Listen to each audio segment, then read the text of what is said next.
ಆತ್ಮೀಯ ವೀಕ್ಷಕರೇ, ಮತ್ತೊಮ್ಮೆ ತಮಗೆ SMG ವರ್ಲ್ಡ್ಗೆ ಸ್ವಾಗತ. ಇಂದು ನಾವು ವಿಶಿಷ್ಟವಾದಂಥ ಒಂದು ನೈಸರ್ಗಿಕ ಸ್ಥಳವನ್ನು ವೀಕ್ಷಣೆ ಮಾಡೋಣ. ಅದು ಬರೋದೆಲ್ಲಿ ಅಂತ ಹೇಳಿದ್ರೆ ಆಂಧ್ರ ಪ್ರದೇಶ ರಾಜ್ಯದ ಕರ್ನೂಲ್ ಜಿಲ್ಲೆಯಲ್ಲಿ ಈ ಒಂದು ಸ್ಥಳ ಬರುತ್ತೆ. ನೈಸರ್ಗಿಕ ರಾಕ್ ಗಾರ್ಡನ್ ಇದು. ಇದರ ಹೆಸರು ಓರ್ವಕಲ್ಲು ರಾಕ್ ಗಾರ್ಡನ್. ಬನ್ನಿ ವೀಕ್ಷಣೆ ಮಾಡೋಣ.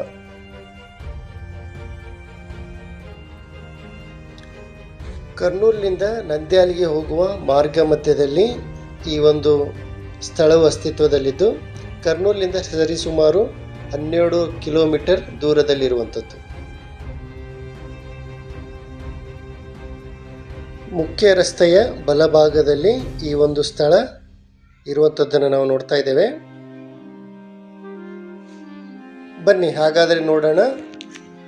ಪ್ರಕೃತಿನೇ ತನ್ನ ಚಮತ್ಕಾರದಿಂದ ಶಿಲೆಯನ್ನು ವಿವಿಧ ಆಕೃತಿಯಲ್ಲಿ ಕೆತ್ತಿರೋದನ್ನು ಇಲ್ಲಿ ನಾವು ನೋಡ್ತೀವಿ. ನೈಸರ್ಗಿಕ ಶಕ್ತಿಗಳಾದಂಥ ಗಾಳಿ, ನೀರು, ಪ್ರವಾಹಗಳಿಂದ ಈ ಒಂದು ಶಿಲೆಗಳು ಅಸ್ತಿತ್ವದಲ್ಲಿರೋದನ್ನು ನಾವು ಕಾಣ್ತೀವಿ.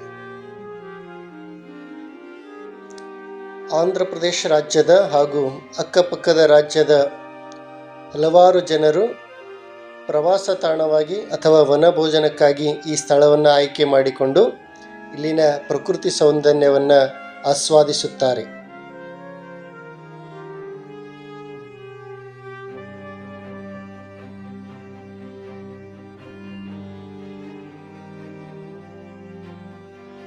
ಇಲ್ಲಿ ಕೆಲಸ ಮಾಡುವವರನ್ನು ಕೇಳಿದಾಗ ಈ ಒಂದು ಪ್ರದೇಶವು ಸರಿಸುಮಾರು 300 ಎಕರೆ ಇರೋದಂತ ಕಂಡು ಬರ್ತಾ ಇದೆ. ಕೆಲವೊಂದು ಸಲ ಇದು 1000 ಎಕರೆ ಕೂಡ ಮೀರ್ತದಂತ ಹೇಳಿ ಕೂಡ ಹೇಳುವಂತರಿದ್ದಾರೆ.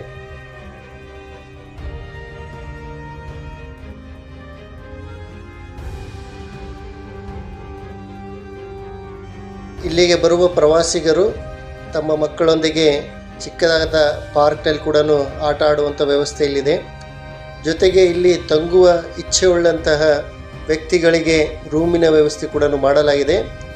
ಬೆಟ್ಟದ ಕೆಳಗಡೆ 10 AC ರೂಮ್ಗಳಿದ್ದಾವೆ. ಅದೇ ರೀತಿಯಾಗಿ ಮೇಲ್ಗಡೆ ಕೂಡ 10 AC ರೂಮ್ಗಳಿದ್ದಾವೆ. ಇದರ ಪ್ರತಿದಿನದ ಬಾಡಿಗೆ 1600 ರೂಪಾಯಿ ಅನ್ನುವಂಥ ಮಾತನ್ನು ಕೇಳಿದ್ದೇವೆ. ಜೊತೆಗೆ ಊಟದ ವೆಚ್ಚ ಬೇರೆ ಆಗುತ್ತೆ. ಸರಿ, ಹಾಗಾದರೆ ಬನ್ನಿ, ತಡ ಮಾಡೋದು ಬೇಡ, ಇಲ್ಲಿನ ಪ್ರಕೃತಿ ಸೌಂದರ್ಯವನ್ನು ಆಸ್ವಾದಿಸೋಣ. ಈ ಒಂದೊಂದು ಶಿಲೆಗಳು ಕೂಡ ನೈಸರ್ಗಿಕವಾಗಿ ರಚನೆಯಾಗಿರುವಂಥದ್ದು. ಇಲ್ಲಿ ಯಾವುದೇ ಮಾನವನ ಕೈಚಳಕ ಇಲ್ಲ. ಪ್ರಕೃತಿ ತನ್ನ ಮಡಿಲಲ್ಲಿ ಯಾವ ರೀತಿ ಕಲಾನ ಒದಗಿಸಿಕೊಂಡಿದೆ ಅನ್ನೋದನ್ನು ಇಲ್ಲಿ ನಾವು ನೋಡ್ತೀವಿ. ಒಂದೊಂದು ಶಿಲೆ ಕೂಡ ಒಂದೊಂದು ರೀತಿಯಾದಂಥ ಆಕಾರಗಳಿಲ್ಲಿ ಕಂಡುಬರುತ್ತೆ.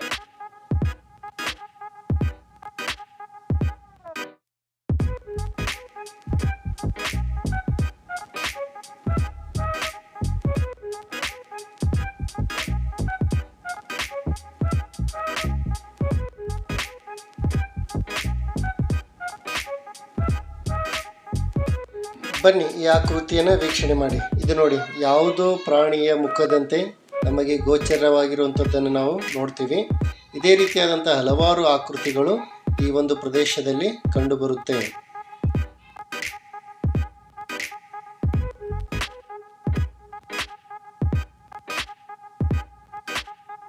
ಈ ಪ್ರವಾಸಿ ಸ್ಥಳದ ಒಂದು ನ್ಯೂನತೆ ಅಂತ ಹೇಳಿದ್ರೆ ಎಲ್ಲಿ ಕೂಡ ನೆರಳಿನ ವ್ಯವಸ್ಥೆ ಇಲ್ಲದಿರುವುದು.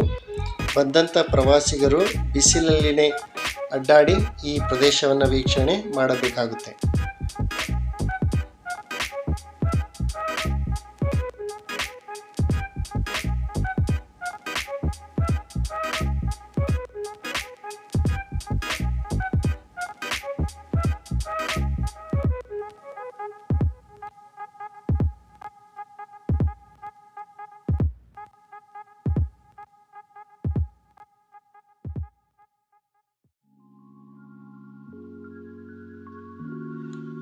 ಈ ಆಕೃತಿ ಕೂಡ ಗಮನವಿಟ್ಟು ನೋಡಿ.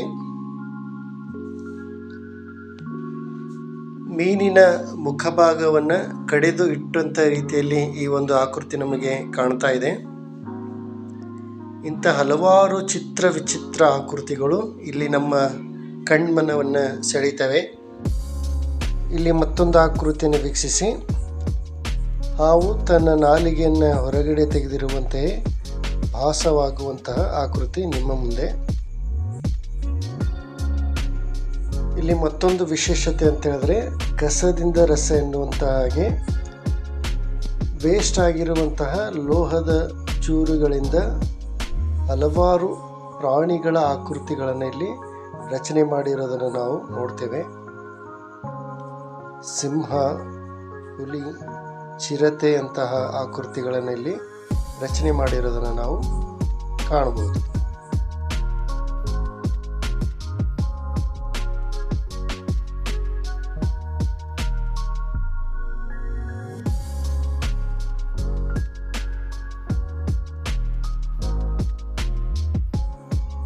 ಬನ್ನಿ ಈ ಆಕೃತಿ ವೀಕ್ಷಿಸಿ ನೋಡಿ. ಒಂದು ಕಪ್ಪೆಯ ಮೇಲೆ ಮತ್ತೊಂದು ಮರಿಕಪ್ಪೆ ಕುಳಿತಿರುವ ಹಾಗೆ ಭಾಸವಾಗುವಂತಹ ಈ ಶಿಲ್ಪವನ್ನು ಗಮನಿಸಿ. ಈ ರೀತಿಯಾದಂತಹ ಅಲೌಕಿಕ ಸೌಂದರ್ಯ ಹೊಂದಿರುವಂತಹ ಶಿಲ್ಪಗಳು ಇಲ್ಲಿ ಕಂಡುಬರುತ್ತೆ.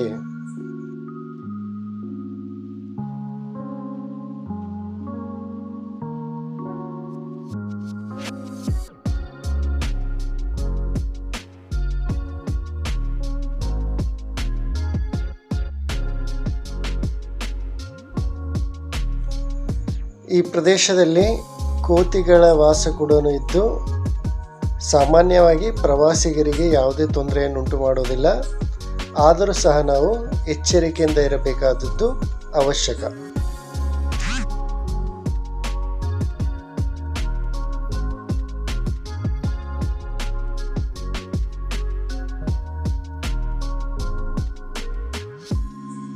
ಬನ್ನಿ ಮತ್ತೊಂದು ಆಕೃತಿಯನ್ನು ವೀಕ್ಷಿಸೋಣ. ಇದನ್ನು ಗಮನಿಸಿ. ಯಾವುದೋ ಪಕ್ಷಿಯ ಮುಖದಂತೆ ಕಾಣುವಂಥ ಈ ಆಕೃತಿಯನ್ನು ವೀಕ್ಷಿಸಿ. ಬನ್ನಿ ಈ ರಾಕ್ ಗಾರ್ಡನ್ನಲ್ಲಿರುವಂಥ ಅದ್ಭುತವಾದಂಥ ಆಕೃತಿ ಅಂತ ಹೇಳಿದ್ರೆ ಮಶ್ರೂಮ್ ಆಕೃತಿ, ಅಂದರೆ ನಾಯಿ ಕೊಡೆಯಂತೆ ಕಾಣುವಂತಹ ಈ ಆಕೃತಿಯನ್ನು ಗಮನಿಸಿ.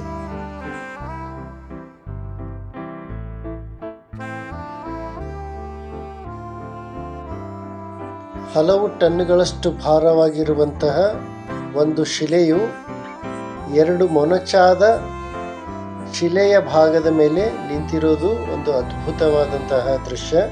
ಇದು ಮಾನವ ನಿರ್ಮಿತ ಅಲ್ಲ, ಇದು ಪ್ರಕೃತಿ ನಿರ್ಮಿತದಿಂದ ಆಗಿರುವಂತಹ ಶಿಲೆ.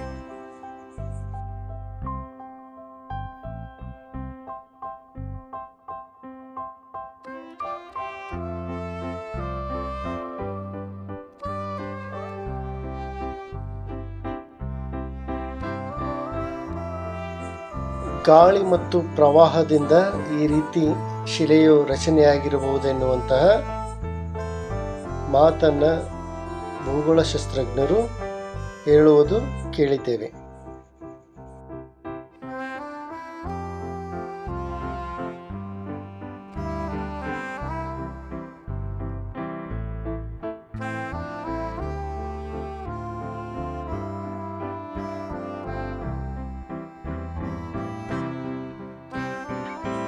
ಇಲ್ಲಿ ಬರುವ ಪ್ರತಿಯೊಬ್ಬ ಪ್ರವಾಸಿಗರು ಇದರ ಬುಡದಲ್ಲಿ ಕುಳಿತು ತಮ್ಮ ಸಂತೋಷವನ್ನು ವ್ಯಕ್ತಪಡಿಸ್ತಾರೆ. ಇದನ್ನು ತಮ್ಮ ಕೈಯಲ್ಲಿ ಎತ್ತಿಡಿಯುವ ಹಾಗೆ ಭಾವಚಿತ್ರಗಳನ್ನು ತೆಗೆಸಿಕೊಳ್ತಾರೆ. ಒಂದು ಅದ್ಭುತವಾದಂತಹ ತಾಣಕ್ಕೆ ಬಂದಿದ್ದೇವೆ ಎನ್ನುವಂಥ ಹರ್ಷವನ್ನು ವ್ಯಕ್ತಪಡಿಸ್ತಾರೆ.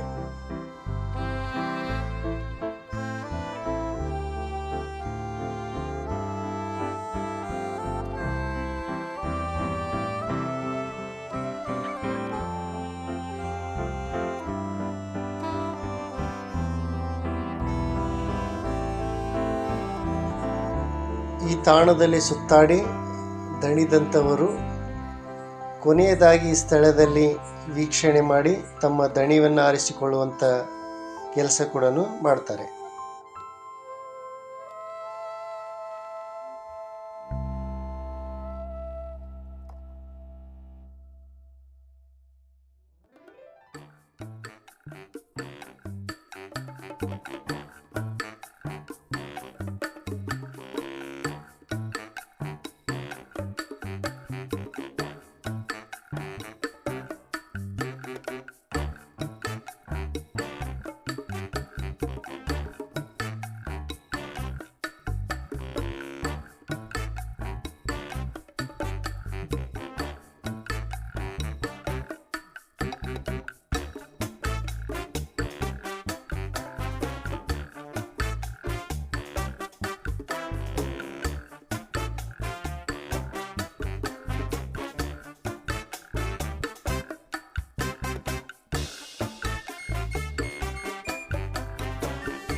ಚಿಕ್ಕ ಮಕ್ಕಳು ಖಂಡಿತವಾಗಿ ಈ ಸ್ಥಳವನ್ನು ನೋಡಲಿಕ್ಕೆ ಸಾಕಷ್ಟು ಕುತೂಹಲದಿಂದ ಇರ್ತಾರೆ.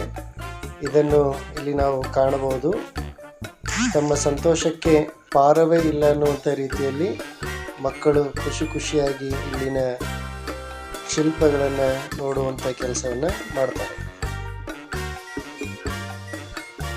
ಈ ಸ್ಥಳದ ಮತ್ತೊಂದು ವಿಶೇಷ ಎಂದರೆ ಸಾಕಷ್ಟು ಸಿನಿಮಾಗಳ ಚಿತ್ರೀಕರಣ ಈ ಸ್ಥಳದಲ್ಲಿ ನಡೆದಿರೋದನ್ನು ನಾವು ಕಾಣ್ತೇವೆ.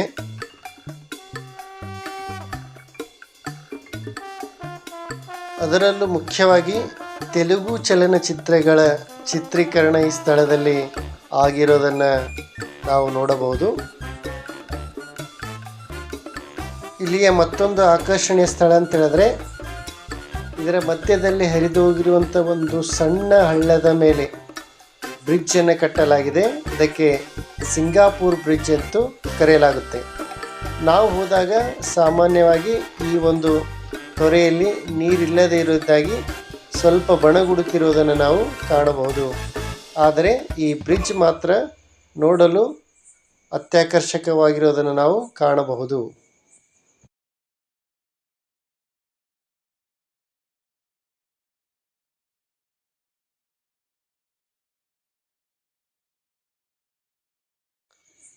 ಕೆಲವರು ಈ ಪ್ರದೇಶ 300 ಎಕರೆ ವಿಸ್ತೀರ್ಣವನ್ನು ಹೊಂದಿದೆ ಅಂತ ಹೇಳಿದರೆ, ಇನ್ನು ಕೆಲವರು 1000 ಎಕರೆಯಲ್ಲಿ ಈ ಒಂದು ರಾಕ್ ಗಾರ್ಡನ್ ನಾವು ಕಾಣಬಹುದು ಎನ್ನುವಂಥ ಅಂಶವನ್ನು ಹೇಳಿರೋದು ಕೂಡ ಕೇಳಿದ್ದೇವೆ.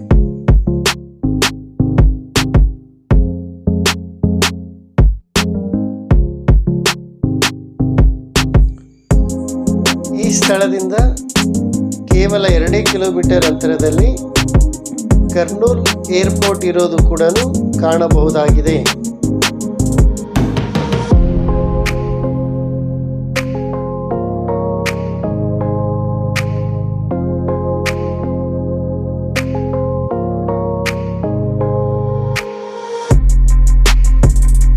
ಖಂಡಿತವಾಗಿಯೂ ಮಕ್ಕಳೊಂದಿಗೆ ಸಹಕುಟುಂಬ ಪರಿವಾರದೊಂದಿಗೆ ಒಂದು ದಿನದ ಪ್ರವಾಸ ಅಥವಾ ವನಭೋಜನಕ್ಕೆ ಈ ಸ್ಥಳವನ್ನು ಆಯ್ಕೆ ಮಾಡಿಕೊಂಡರೆ ಲಾಭದಾಯಕವೇ.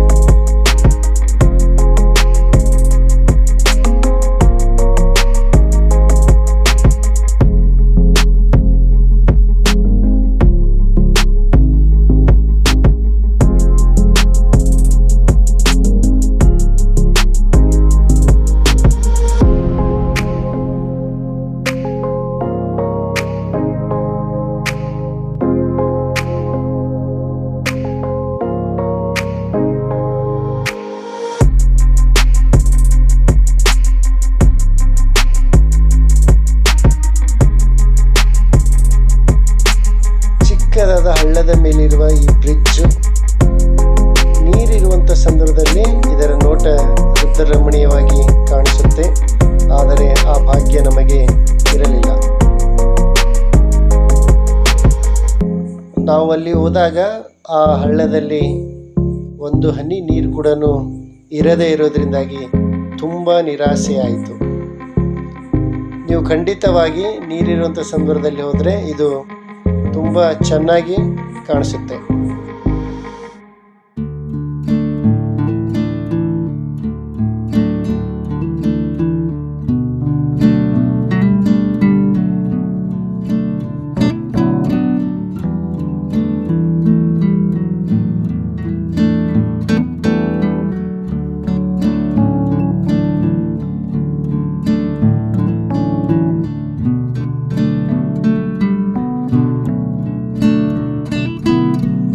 ಎಲ್ಲ ತಾಣವನ್ನು ವೀಕ್ಷಣೆ ಮಾಡಿ ದಣಿದು ಬಂದಾಗ ನಮ್ಮ ಬಾಯಾರಿಕೆಗೆ ಇಲ್ಲಿ ತಂಪಾದ ಪಾನೀಯಗಳು ಕೂಡ ಇರುತ್ತೆ, ಐಸ್ ಕ್ರೀಮ್ ಇರುತ್ತೆ, ಜೊತೆಗೆ ಹೋಟೆಲ್ನಲ್ಲಿ ತಿಂಡಿಯ ವ್ಯವಸ್ಥೆ ಕೂಡ ಇರುತ್ತೆ.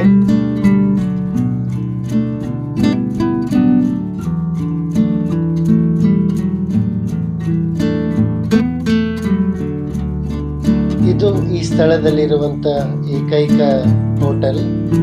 ನಮಗೆ ಬೇಕಾಗುವಂತಹ ಉಪಹಾರಗಳು ಇಲ್ಲಿ ಲಭ್ಯವಾಗುತ್ತೆ. ಒಮ್ಮೆ ನೀವು ಸಹ ಈ ಓರ್ವಕಲ್ಲು ರಾಕ್ ಗಾರ್ಡನನ್ನು ವೀಕ್ಷಿಸಿ. ಧನ್ಯವಾದಗಳು.